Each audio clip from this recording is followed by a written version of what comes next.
Hello and welcome to the Voices in Action podcast. I'm your host, Lily Mott. This podcast is co-produced by the National Lottery Community Fund and Be the Change Media Network, and it's all about youth social action, what it means, why it matters, and the incredible young people driving change in their communities.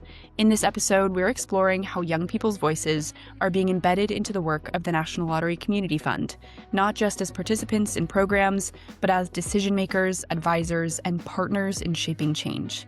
I'm joined by three incredible guests who are making this happen in real and meaningful ways. Jo is the head of Youth Voice at the National Lottery Community Fund, where she guided the development of the fund's Youth Voice strategy and helped embed young people's perspectives across funding, communications, and governance. Tia is a former Youth Voice advisor and is now a member of the UK Fund panel at the National Lottery Community Fund. Loren was a member of the National Lottery Community Fund's Young People in the Lead advisory panel. So, with all of those wonderful introductions, Jo, Tia, Loren, welcome to Voices in Action. It is such a pleasure to have you all here. I'm so excited for this conversation. And I'd love to learn a little bit more about all of you and your backgrounds. I think that's a great place for us to start. So can you all introduce yourselves? Tell me a little bit about what brought you into working with the National Lottery Community Fund. Tell me a little bit about the work that you do outside of the fund. Tia, do you want to kick us off? Yeah, perfect. Well, thank you, Lily. I'm really excited to be here as well. So thanks for having us. So in terms of getting involved with the National Lottery, I kind of fell into like youth action work, and it was about I think I must have been about 13, 14 when I found myself on like a youth advisory board, which was super random. I didn't really know exactly what it was, but I loved kind of being a change maker and being part of that. So from that I ended up like getting involved with more different projects, and the Youth Voice Advisors, Youth Voice Wales team in the National Lottery came up, and I thought I'd just kind of go for it. And again, didn't have any background in like funding or grant making, but I knew that I had a passion for change and for youth action, so got involved, and yeah, it's kind of been with the fund ever since. Outside of it, I'm a spoken word artist, so I work primarily in the arts. I love theatre. I'm a big theatre nerd. I like playwriting and directing and things like that. Yeah, using poetry primarily as like another tool for youth action and for driving change, which is actually something that we've done at the lottery in terms of evidence and impact and telling people's journeys as well. So yeah, that's a bit about me. That's wonderful. Thank you, Tia. Loren, do you want to go next? Yeah, so I mean that sounds amazing what you've done, T, and it's so hard to follow that and know what to say. But I found myself in Young People in the Lead a few years ago now. I was part of a lottery funded project called Our Bright Future, which was like an environmental project in many smaller sites and got kind of brought together in different sort of strategy advisory panels for the program itself. So I got involved with that. And yeah, kind of found my way into it, sort of by accident, really. And then really enjoyed it and really enjoyed kind of being part of those conversations. And I think what I enjoy is more like the strategic end to things and really thinking about things and questioning what's the best way to go about doing this.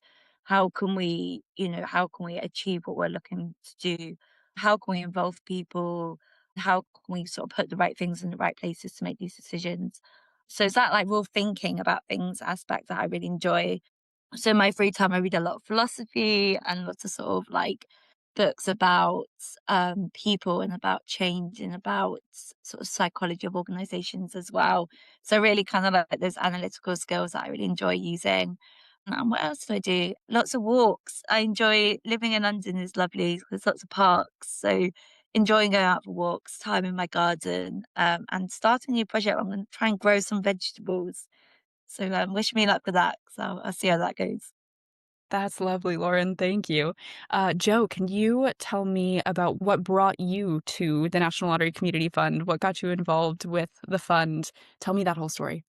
Yeah, I'm just buzzing having these wonderful guys together. It's so brilliant. So Well, my whole career has been youth voice. So I've been in the sector for over 20 years. I've worked in pupil referral units and making sure that excluded young people are a part of, transforming their change within those units, to running international youth festivals involving young people in arts, to doing an incredible program back in the day. It's probably over 10 years ago now, where young social entrepreneurs were designing the fund, giving out the fund, so being the decision makers and getting the fund. So young people getting the fund to make real change in their communities, which is something I'm really passionate about. So youth led across the whole piece. And then my last role was working for the largest housing association in the UK, and I developed their youth engagement kind of strategy there. So it started off as a program like in the Midlands, and it became this national kind of strategy of how we're involving community residents to make those changes in their community. And I just get so buzzed by kind of thinking really big and really thinking about how you can really make a change, like on a grand scale in large organizations, if you get the right buy-in and resource right and the timing right. But so then that led me here. So this job came up over 5 or 6 years ago now. Incredible job. Like, this is my dream job, because not only are you kind of like impacting the organization itself, but all those incredible communities that are doing this great work and showing and shining a light on their great work as well. Plus, I get to meet these incredible people. So just the best job in the world. Oh, that's wonderful, Joe. That is, that does not surprise me. And I feel like your energy that you bring all the time, it totally matches. So I'm so excited to have you on the podcast. And Tia, Loren, I would love for you guys to tell me a little bit about the projects, if there are any really memorable moments that you both had through working with the fund. Tell me about kind of that journey for you guys, if there's any specific things that stand out about your experiences so far. Do either of you want to kick us off? I don't want to put anybody on the spot. Lauren, I could go. I could go. There's been loads of moments. I think. Do you know what? There was a moment recently. Well, I say recently in terms of, because we haven't had a lot of in-person stuff recently, but we were at a sort of a training day. Joe, you might be able to help me. I can't remember what it was called, but we had young people from different projects and organizations come in and kind of talk about their journeys. What was it? Board day. Yes, So to the board and the country committees. Yeah. And I mean, this is just one off the top of my head, but there was a young person there who, well, I ended up doing a poem at one of the sort of days where the team comes together, and I was presenting my journey, and I did it in a spoken word form, and I ended up doing it at the anniversary. And yeah, we recorded it, and it was really cool. But that's not what was the memorable moment for me. It was when another young person who's now involved with the fund, she came in and she was like, I saw the poem that Tia did, and now I've decided to tell my journey in a poem. And then she read this like beautiful poem about like everything to do with her journey and why she thinks youth action is so important. And I just thought, yeah, it was really powerful and impactful, and it kind of stood out because it showed me how not just are we making change within the fund in terms of like the actual money side of things and even the systems change, but just like peer to peer and like between us as young people and meeting each other and being able to be around like-minded people. It was just, yeah, for me, it was like felt really rewarding to be like, okay, that little poem I did that I didn't think was going to go anywhere has now taken on a life and is like passed on. So that's like off the top of my head, but obviously there's loads of stuff that we've done which are really cool, but I had to mention that. I love that. I actually saw that too. I feel like so Molly, who was the person who delivered the poem, every episode of this podcast, I think Molly's come up. So check the Molly box for this one. But yeah, thank you, Tia. It was so powerful, and I totally agree. I think that was one of my favorite moments of like the second half of 2025. Like, I thought that was the most inspiring day, just to hear everybody's stories, and especially when the poems were read. I thought I personally cannot imagine doing poetry and spoken words. So the fact that you guys did it so beautifully, I was so moved. So I totally agree. Loren, what about you? Do you want to tell us some moments that stood out to you? Yeah, it's so many, so many. It's really hard to kind of pin it down to one thing. Um, I think for me, something that really stood out on like an emotional level was I was part of the National Lottery Board for a period of time. It was a really exciting project and a really exciting thing to be part of. And I, yeah, took part in all these sort of conversations about like the strategy of the organization and where it was going. And then one day we went and we visited different projects that were funded by the National Lottery. We went to this one in Glasgow. There were different refugees, and they made this community project all together where they sort of shared language, they shared skills, they looked at sort of employment, and shared different cultures together. And it was just amazing to see like the impact of the board in this community that didn't know anything about, and I could go and be part of it and see the difference it was making. And doing that sort of with the people on the board and seeing their experience and their reactions, and really seeing that we're sort of all together and we're sort of part of a bigger thing and making this difference for people around the country and sort of in their own communities and their own ways of doing things and their own sort of little bubbles of living, and that we're sort of making this difference that connects people from all these sort of different communities all together.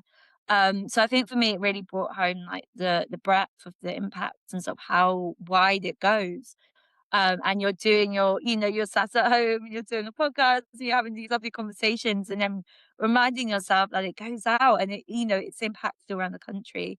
And that was really powerful and just a really lovely day to kind of meet these people and see what they were doing and kind of, yeah, be a part of that. And it was really, really brought it home.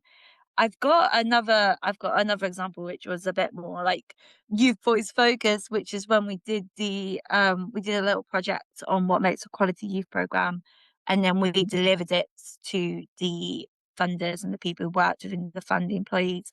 And that was also a great opportunity and a great moment because we'd really worked hard on this project and we'd put a lot of thought into it, a lot of ideas, a lot of brainstorming, and we'd sort of come up with something that we're all really proud of and we could sort of present to people and say, yeah, this is what we stand for and these are our ideas. And it was really taken on board and really used within the fund, going forward for when they're sort of looking at different criteria for projects. So I think those are sort of two different opposite ends of scale. So one which is sort of the wider impact and one which is what our team personally did. There's so many great moments. It's such an amazing thing to be part of. It's really hard to pin down. That's wonderful. If there's no shortage of moments, I think those were wonderful examples from both of you. And Joe, I am hoping that you'll be able to integrate some of your memorable moments into this next answer. But can you share the journey that the National Lottery Community Fund has been on to bring young people's perspectives into this work? I know that's a huge question, but can you kind of take us on that journey as you've seen it and as you've lived it? Tell us about that.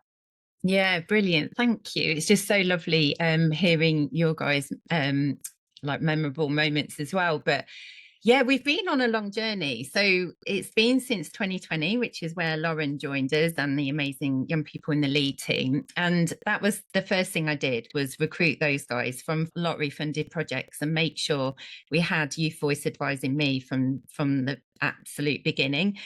And I was having a catch up with Loren last week, and we still use the same goals as what they set me back in 2020, which is how we involve young people. So, all of this great work that they're talking about today, and in the following up podcast, you're going to be speaking to the other governance roles and the youth voice advisors. All of that stems from how we've involved in different ways across the years. Goal 2 is all about how we fund youth voice. So what do we look for in good youth voice projects? So that quality piece, when Tia was part of the youth voice advisors, they created like an additional framework for the larger bids of what to look for in youth voice. So it's all about training staff. And then finally, it's how we influence others. So other funders, other organisations to really believe in youth voice. So for me, it's like we're not doing it all perfectly, but we're trying our best to do it well and meaningfully. And hopefully, the credit of all the young people kind of sharing their stories will kind of evidence that. But what is important to me is that we're spreading that word, that it is so important and a right of children and young people to be a part of decisions that affect them. And I think that's what we're really strong on in the National Lottery, because we've embedded it through the strategy and our wider strategy. But just to give a little glimpse, and one of the kind of key things I always want to get across is just think creatively about how you're involving young people and let them design it, because you could never necessarily come up with all the ways that they could make a difference within your organization. But just a flavor of some of the different ways they've been involved is like Mind Our Future did peer research, which created the criteria, which created some of the assessment questions, which then informed like how we were communicating about that fund. And then finally on the decision-making panel of the final £11 million. So that was like one example. Loren's team were very much about that external influencing focus. They reached around 3,000 stakeholders through external events. So some incredible reach about how they were influencing others. And then more recently, the Youth Voice Advisors have done training with staff. So we have over 800 staff. We're huge. We give out 900 million a year. So it's thinking about different ways that we're influencing internally as well as externally. So a big piece of work they did was about training staff of what to look for in quality youth voice. And then finally, like obviously the icing on the cake is always to have young people in the governance. And that was a big piece of work about 18 months ago, where we've written into the terms of reference that we will have young people on the board and the country committees. And that all came from 5 years of working and proving the influence that Youth Voice has in these spaces.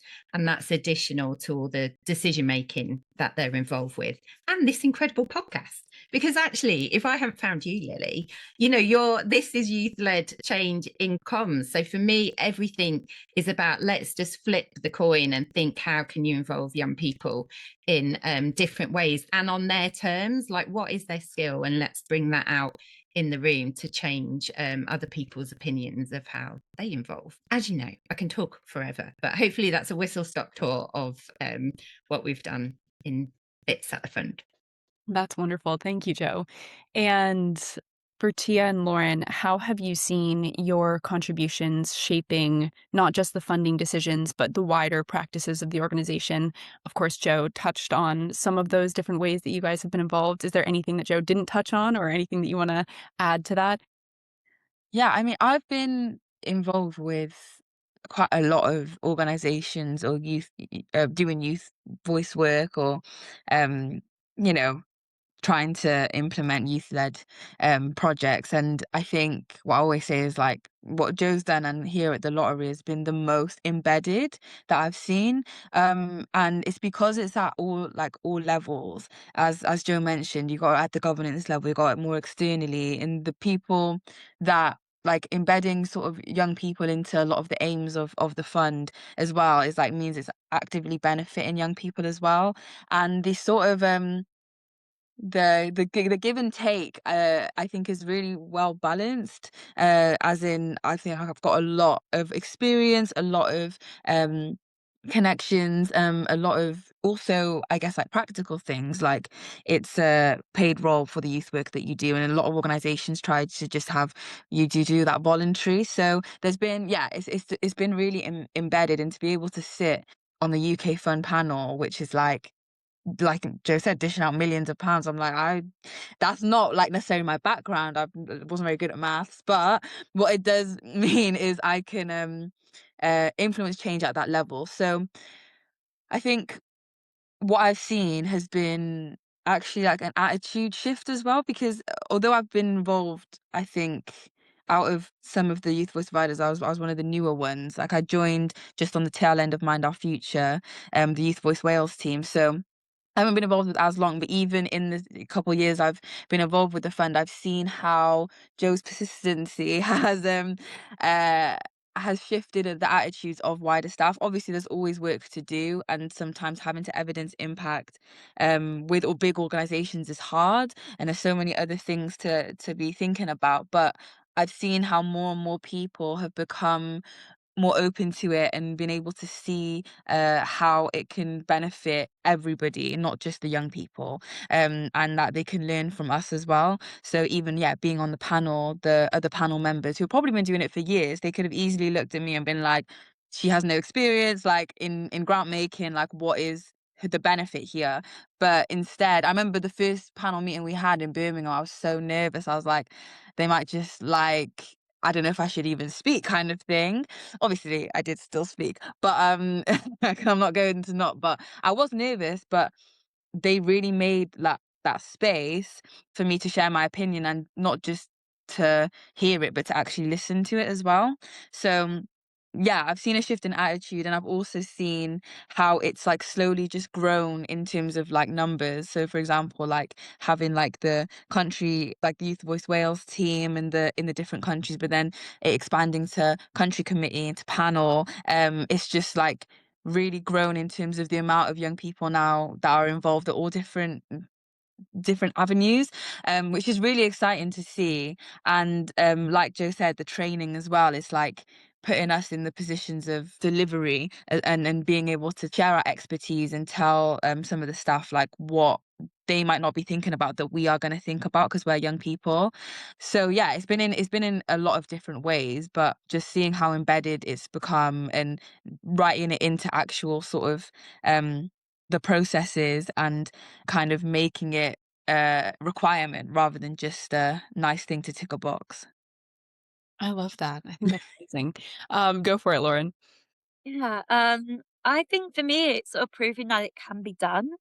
And it's not just exactly like you said, it's not just something to sort of arbitrarily have on the side, but it can really be part of the direction of an organization. And I think what's so important about it being done at the lottery is that like the reach of the lottery, and that is really about the communities, and it goes down to the people it's affecting and the people it's benefiting and helping and working with. And proving that the voices on the edge, and the young people's voices and the people's voices might be marginalized, really matter, and really matter to the direction of the organization. And they can really be empowered to make that change and to have a say in where it's going. So I think it's really important to sort of say it can be done, and it can be done on a large scale, and really at kind of all areas of an organization.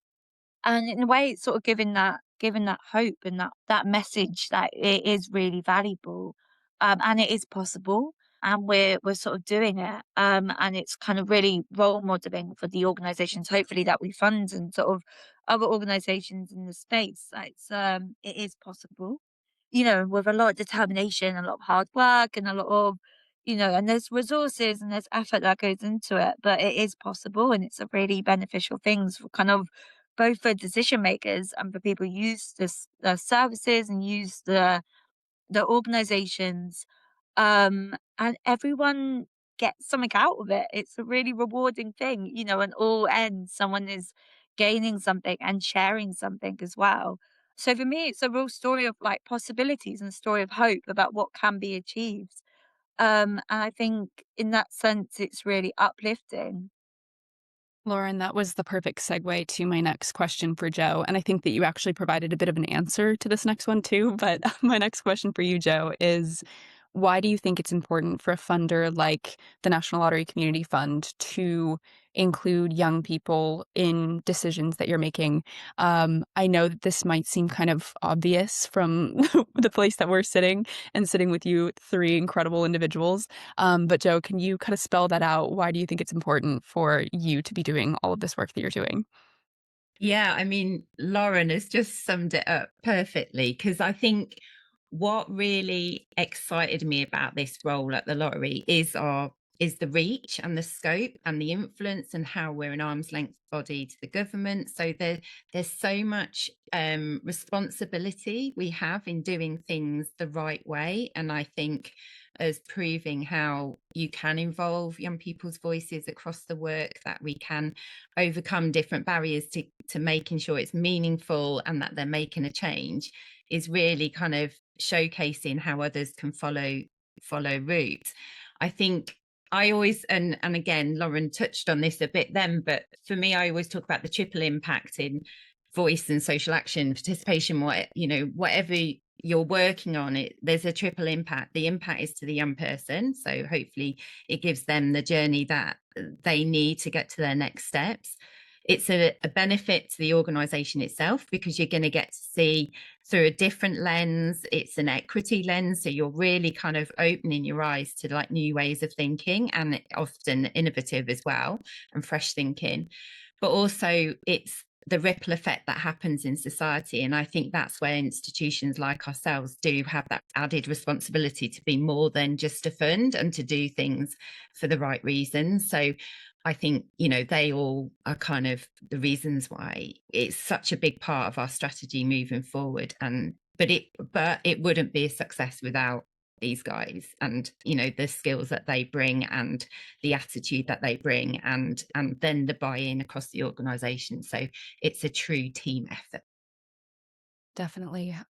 This next question is one that I've gotten to ask a bunch of my guests so far, and I think I'm so interested to hear your takes, Tia and Loren, because you both have been involved in this work for a while and in different capacities. But we'll start with Loren this time. From your perspective, what does meaningful participation by young people look like in practice? So that can be examples, that can be some more moments that you want to share with us, or just in general, good practices that you've seen. But what does that look like to you, Loren? Yeah, it's a great question because I think we talk about you boys and doing it, and then you kind of come to the point when you go, well, how do we do it, and what does this actually look like? And then it's sort of fleshing that out and really developing that. I'm kind of gonna get to the point, but I'm gonna tell a little story first. I was on a um a research panel organization, and we were looking at funding different like mental health research. And one of the researchers turned to me and was like, but how do we do it? How do we get young people involved? And what is the most important thing that you want to get across when it comes to involving young people in our work? And I said, like, let young people in, like, share the information, share the questions, share the worries that the organization have, and those big ifs and those big uncertainties, and let people into those areas, because that's where those ideas come up, and that's when the conversation develops. And it's not sort of saying it at an arm's length and saying, we'll involve young people, but only until it gets tricky, or only until it's manageable, or only at like a surface level where we just sort of we've done the thinking and then we get them involved to sort of tick it off. But really let them into those like problem areas that everyone finds tricky. And I think that's where the real like benefit of having more voices into a conversation happens, because more ideas come up, more ways of looking at things, and you can kind of share those problems with people. And I don't want to say problems in like a negative way, but those sort of those stuck areas and those challenges.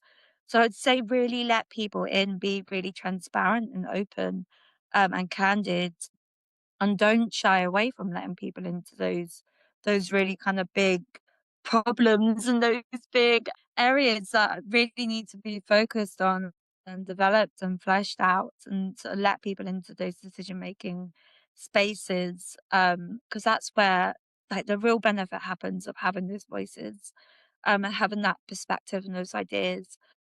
And obviously, it's really lovely to do all the stuff on the edge and to design logos and to design things like that. But I think the real change happens when you really let people into the conversation, the bigger conversation, the wider conversation, and so don't be afraid to do that.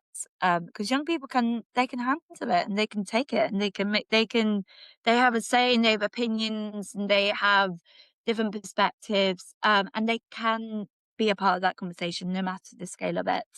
And I guess the other side of that is how do you do that, and making it accessible, making that information accessible and broken down in a way that's easy to understand. And so I guess that's the role of the organization, is how do we make those conversations accessible for people. But I think once you've done that, it's that bravery and that courage into letting people into those spaces and sharing those sort of stuck areas and those problems. I love that. I love that. Tia, what do you think? Yeah, I'm just like nodding away because like I'd With me. second Yeah. everything Lauren's just said. I do think there can be like a real tendency to like treat young people, and even this term young people, it can put us in this box sometimes that makes an organization look at us and go, okay, we'll do like a steering group with them, but they're not actually going to give any of them a job, or we're not actually going to bring them into the board conversations where we talk about like the real stuff. And I think that I've seen that happen quite a lot. And even, I mean, like I do a lot of workshops in schools, and like I'll go in sometimes, or if I've got like a lesson plan, they might be like, oh, I don't know about like that theme, it's a bit mature. And I'm like, you don't realize these young people are know more than us. Like they're on social media, and like they can handle these sorts of things. And I think that goes for also this sort of work where it's like, not trying to keep, yeah, like Lauren said, keep us at an arm's length, but having us in the nitty gritty of it. Because like young people can go up to 25, 30 even sometimes, and like so you've got a whole range of ages there, and you've got adults who are living and breathing in society. So it's not to put this term young people and then to kind of make that mean that we're not at a certain level. So I second that, but also I think I look to, I guess, the work we've done in the fund, which is all about what does meaningful participation look like, what does real youth voice look like. So I can't kind of not go to that, which was with the youth voice advisors, adding on to all the stuff that previous people have done, such as Loren. We looked at like this 3Gs and like 3Es model, and the 3Gs are basically growth, governance, and gain. And that is kind of what I will use like moving forward as what meaningful participation looks like. It's that young people have opportunity to grow. So like I said, started off on the Youth Voice Wales team, and then now sit on the UK fund. So been able to actually grow in my career and grow professionally and personally. And then governance, like I said, sitting on the panel, being involved with decisions and actually influencing what the direction of the organization might look like on a serious level. And then the gain, that again I mentioned earlier, that might look like all these different things, but also gaining career opportunities and being properly monetized for our work. So that is how I would answer that question. I think like supporting that is what we had was the 3Es, which is like equity, environment, and I always forget this last one, which is really bad. But we're looking at sort of like what does the organization need to put in place in order to support those young people to be able to grow and to be involved with governance and to gain. So I think that's what real meaningful youth voice looks like. That's amazing, Tia. I was actually going to ask that question to Joe next, but Joe, can you talk a little bit about that model just further? Maybe fill in that last E.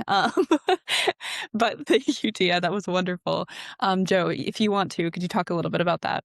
Yeah. So, well, actually, it is all these guys that created it. So, interestingly, they built it from. So, Young People in the League created the top 10 guide, which we still use today. It's all about kind of how you get the right things in place to do meaningful involvement, and then the 5 ways to provide. So we can like send links to that.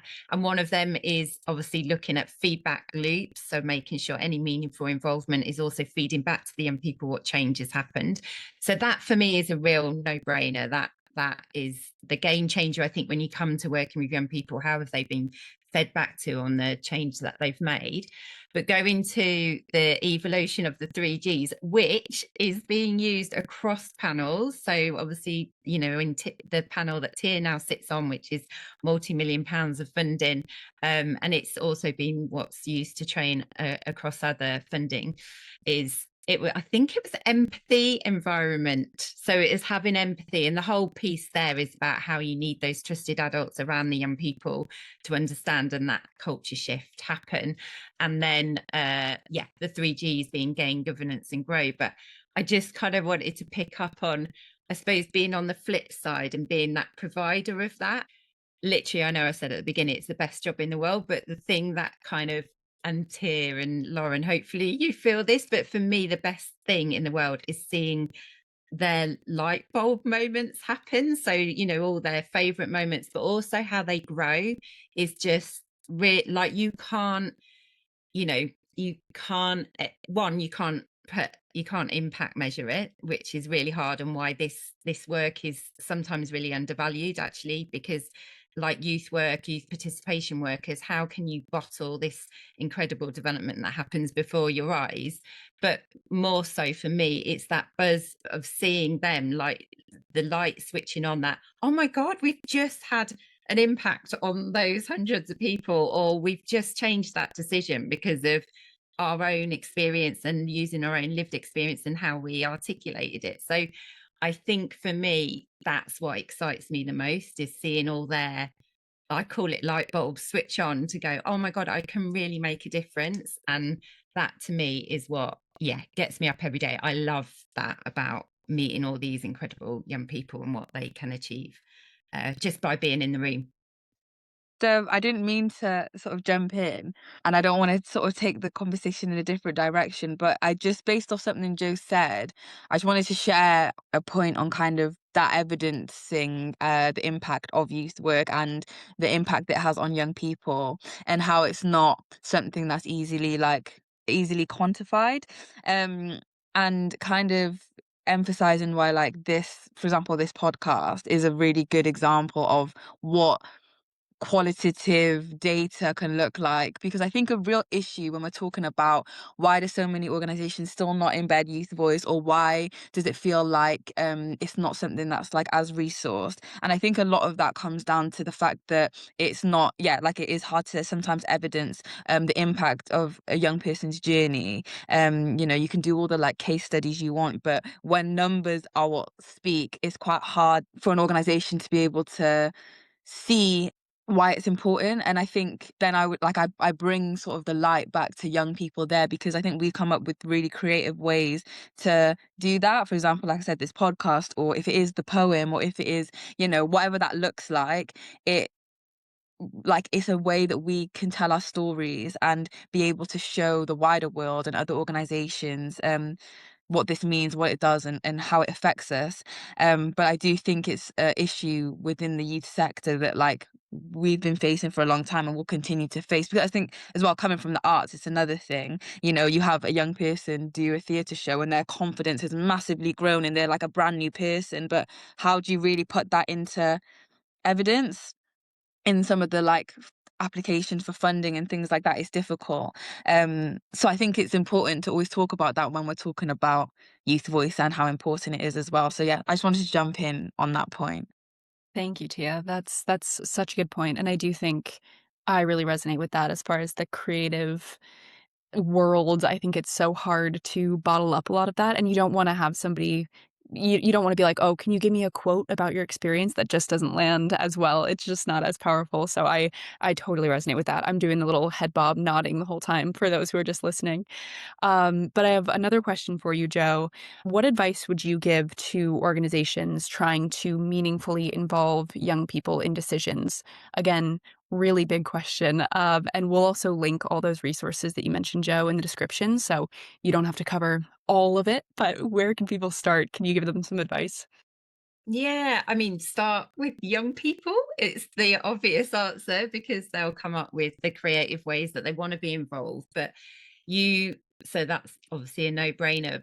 But before that, you do need to make sure you've got the resource and you're allowing enough time to build those trusted relationships with the young people. And the buy-in from leadership is really key to the success and the legacy that's left after. So it's not just a project, it is kind of an embedding thing. So I think that I always talk about like the secret ingredients, and obviously young people are the most important, and then the buy-in, the right resource and the right skilled resource to work with young people and to build those trusted relationships, and enough time to do it well. I think they're like, I suppose, the biggest takeaways. I think others are just, well, one like message I'd love to get across is just do it, and obviously make sure it's safe and make sure it's meaningful. But you cannot underplay just speaking to young people and listening to young people in those spaces, as Loren like said earlier so amazingly. Like, they'll come up with the solutions to those problems that you wouldn't even think of. So just do it. And they're not just representing their age group, they're representing their communities and their protected characteristic. And like, they bring so much like richness into the room. So don't just see it as, oh, this is an under 25-year-old viewpoint. It isn't. It's much more than that. And it always has, provided so much more than you can ever imagine. So I suppose it's just do it. I think that's a Nike one, but I'll think of another strap line. But yeah, you won't regret it. There you go. That's a new one.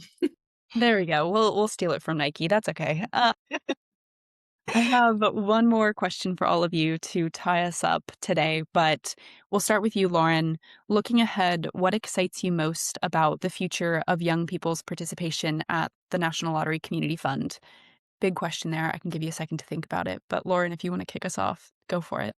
Oh, yeah, I guess I think what excites me is what has been done already and the legacy that's building from that. So as sort of time goes on and there's more advisors and more young people being involved in that capacity, getting that history and getting that kind of continuity of work, and sort of getting that history resource built up so that you can sort of look back and you can see the journey. I think it's really exciting to see where it'll go. But I think there's a lot to be said, sort of looking back and appreciating where you come from, and appreciating what other people have sort of built on. I think having the young people in the different panels and the different, like the country funding groups, I've forgotten the name.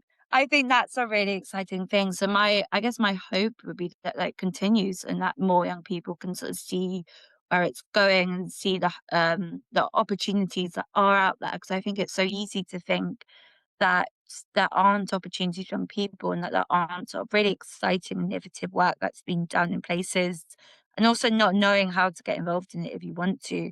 So my hope is that that message can sort of be got out there and that more young people can be involved.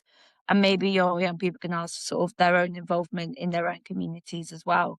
And then my hope for the fund is that, yeah, that this history gets built up and it can be really looked back on and create a real legacy of work that's been done and really embedded into how it organizes and how it works. So I guess it's such an open question. I'm not quite sure what direction to take it in, but I guess the history and the legacy and then the sort of hope for other people who see it and hoping to get involved and that message that you can do something about the things that are impacting you in your local area and the things that are you're experiencing in the community groups that you go to and that you can sort of get your way of being involved in shaping it and the direction it goes in and using national lottery programs as like an inspiration to do that in your own area. I love that. Thank you, Loren. Tia, Joe, who wants to go next? Yeah, I can jump in.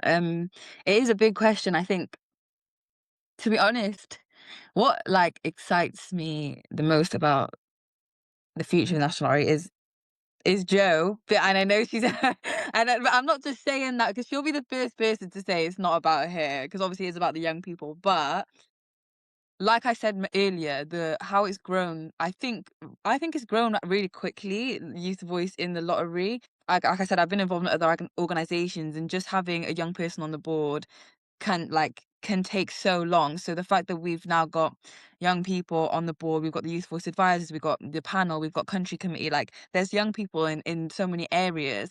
And I think knowing that there's someone in there like fighting our corner constantly and like always saying, well, why don't we bring the young people into the conversation, like at all times, it's almost as if I don't have to worry about that where that we're not going to be brought in, because I know Jo will bring us in when she hears wind of the conversations being had. And so that is really affirming to know that, yeah, there's someone in your corner, and that work is continually growing. And I know that as long as Jo's there, like that's not going to change. So yeah, that's really exciting. And the fact that, like I said, there are so many young people now, we've just started kind of doing some more like regular meetups where we're bringing the young people together from all the different areas. So I'm not just with Rachel, who's also in the UK Fund, but I'm meeting the other young people. And I know the more we do that, the more we'll mobilize and start to come up with ideas and brainstorm, and just being around those young people like Molly, like Rachel, like that, those people who also, we all have that fire. We all have like, we're like-minded and we share the same ethos. I know that a lot of ideas will grow from that. So once we start like meeting up more, it's going to be really empowering. And I think it's only going to then be able to be a model. The National Lottery will be able to be a model for other organizations. So it excites me that, as Loren and Jo mentioned, such a large organization is doing this level of youth work. And I can only imagine what that's going to mean for other organizations who look to the lottery as you know, sort of like the biggest fund in the UK, and that extends beyond grant making. You know, it can seep into all sorts of areas of business. So yeah, lots of things to be excited about, really. I love that. Joe, what about you? What are you excited about? I'm always speechless after hearing these guys. Thank you, Tia. That's so kind. But it is all the young people. And I think and I know it does sound like cheesy that I'm saying it, but I honestly mean it. And how Tia's just explained it, I think I always get excited about working with new young people. And I think what I am proud of here is the variety of ways that we are involving young people, which means you get to work with even more incredible young people. So it's that kind of ripple effect of how embedding different ways of involving has opened up kind of youth voice in so many new ways, like from this podcast to being on a funding panel to being like a peer researcher. I think there's just so many ways that we can involve youth voice. So just building this up, I always joke about having an army of young people, and I think you know, that's kind of what I mean by that, is that variety of involvement of young people. Everywhere you go in the business, people get it and understand it. And also staff, like we've had some young people that have gone on to be funding officers, so kind of that career progression. But most importantly, it's just opening up to more different voices and the diverse voices that we've had involved to date, and just building better on all those different ways of involving. I think that's wonderful. And that's such a positive, exciting place to leave this episode on. I think, you know, this is our first one of the new year, but I think this is such an exciting outlook into the future and what's to come. And thank you all so much for coming on the podcast and for sharing all of your incredible insights and for all the work that you do as well. I think all of you are doing incredible work. So thanks so much for taking time out of your busy schedules to come on the podcast and share with me.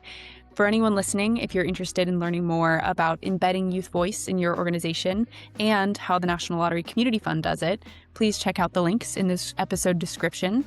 Thank you so much for tuning into this episode. Make sure to subscribe wherever you get your podcasts and join us for future episodes as we continue exploring youth social action, what it means, why it matters, and the incredible young people driving change in their communities. We will see you next time.